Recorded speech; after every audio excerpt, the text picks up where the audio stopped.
How do you measure the success of ongoing inner work? If, let's say, you've been doing this work for 1, 2, 5, 10 years even, how is it that we are able to monitor progress? It's easy at the start. Let's say we go through therapy or counseling or coaching, or we have a dedicated journaling practice, or we do a lot of reading, whatever else it looks like for you. It can be easy in the first couple of months to know if you're on the right track or not, because different thoughts will start to occur to you, different emotions will turn up, different feelings will be there, maybe different sensations that will become more noticeable. And whether they're comfortable or uncomfortable is irrelevant for the sake of this, because the fact is we know that something is different, something is shifting. But that can only happen for a certain amount of time. Once we've been doing this work for a few years, the shifts become much more subtle. And what we need to look out for is this element of frustration that might turn up if after a few years, let's say we've been doing this constantly over and over, that we're not having those big aha moments anymore, those big insights. Let's say they're not happening on a day-to-day or week-to-week basis or even month-to-month basis. Then what? How do we manage that frustration? What I'd like to do in this video is to introduce you to a philosophical idea called a category mistake, which might help reconceptualize this idea and this problem to begin with. It's an idea that a philosopher called Gilbert Ryle came up with in 1949, to my best knowledge. And it'll be easier to demonstrate this by using an example first, rather than just jumping straight into a philosophical explanation, because it'll become quite clear.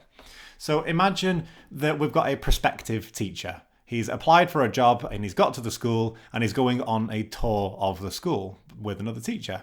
And let's say the tour happens exactly as you would expect. And what gets pointed out is, here is the classroom, in which case there is a history lesson going on. Here are the students that are paying attention. Here's the whiteboard. Let's continue on down the humanities corridor. Here's some geography lessons. Here's a religious education lesson.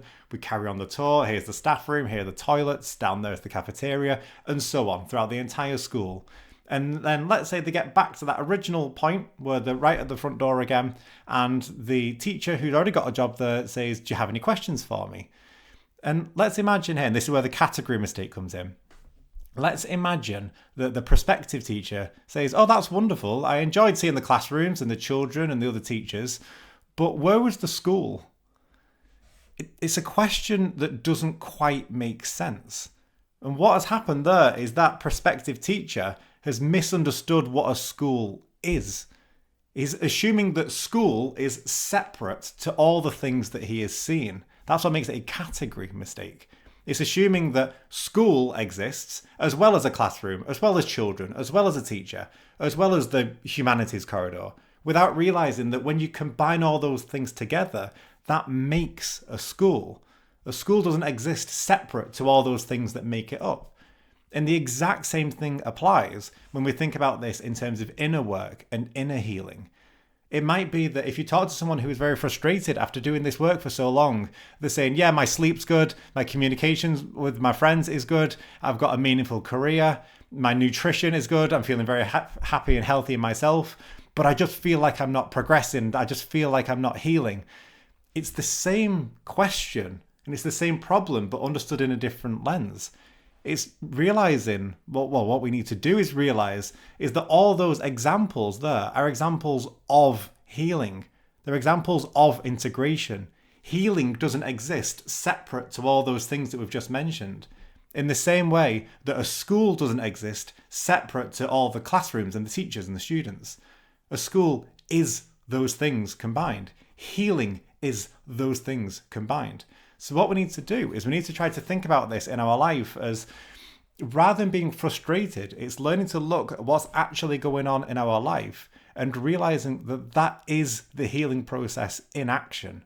It's not obvious. It's not in your face. It's not shouting at you saying, "This is healing." But what we need to do is we need to look at all those examples and try to make them clearer in our head. Just as a little checklist of ideas, just off the top of my head as I start to think about this now, like, think about the quality of your sleep compared to maybe where it used to be before you started doing all this work. Like, we've got to consider the quality of sleep, the communication that you've got. Maybe it's with friends, maybe it's with a partner, maybe it's with your family, maybe it's communication with yourself. How is it that you are speaking to yourself? What thoughts are occurring to you now that didn't occur to you beforehand, or vice versa, whichever one is more relevant to you? What is your self-esteem doing at this point in time? How does that compare to where it was previously? If we think about it in terms of the stress levels that you might have, are you able to manage that stress? Have you got healthier coping mechanisms in place? When we consider things like burnout as well, are you close to burnout or are you quite far away from it? Have you got things in place knowing that you'll never quite get there? What about the boundaries that you're able to hold as well in terms of maybe work-life balance? Or it might be between you and another person. As we start to consider those boundaries, are you able to healthily assert no if someone is to overstep those boundaries? All of that, all of this self-care is healing. Healing isn't a separate thing from this altogether. And what we need to do quite often is realize that if we've been doing this work for years on end, our day-to-day baseline level of what is just going on around us, of this almost acceptance, is where were we before we started to do all of this? Where were we 5 years ago or 10 years ago or whatever is relevant to you? If I start to get frustrated in my life now when I'm in my 30s, I've just got to think about where I was even just 5 years ago, let alone in my early 20s. And just my inner peace is just so different. I can manage stress in a much more healthy way. And I need to also consider the physical markers for this as well.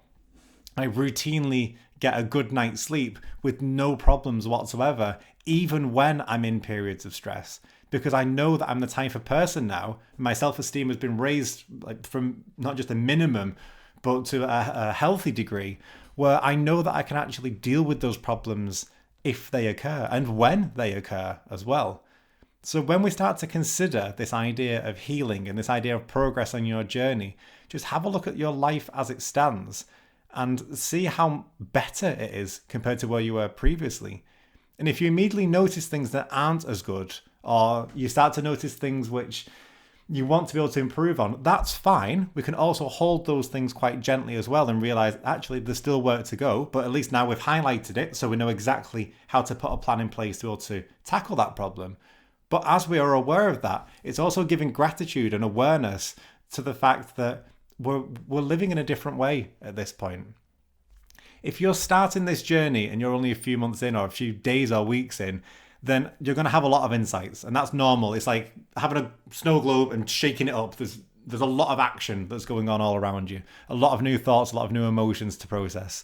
But if you're a few years into this process now, just bear in mind, what does healing look like? Make it practical, make it relevant to your five senses, and actually see what is happening all around you, and give yourself some credit for it as well, so that you can overcome that frustration. But I wanted to introduce that idea of a category mistake to you because I think it can be extremely useful to be able to have, as well as the psychological practices in place and underpinnings, it's understanding on a deeper level, where does this fit in with a philosophical worldview as well? And just like that teacher misunderstood what a school was by ignoring all of the examples when he went around that school, we need to also do the same thing in terms of healing and in terms of progress. What are the signs and the symptoms that we're actually on the right journey, rather than assuming healing is just going to happen overnight, all of a sudden, in a flash. Just like the person on that journey needs to learn about his process, so does the teacher who is looking for that job at that school, realizing that what he saw was the school itself. That is a category mistake. And like I say, it's from somebody called Gilbert Ryle. You can by all means look up the definitions for this, but there's no, strictly speaking, agreed definition for a category mistake, or it's very, very up for contention at the very least. But if you are philosophically inclined, by all means, have a good little research on that as well.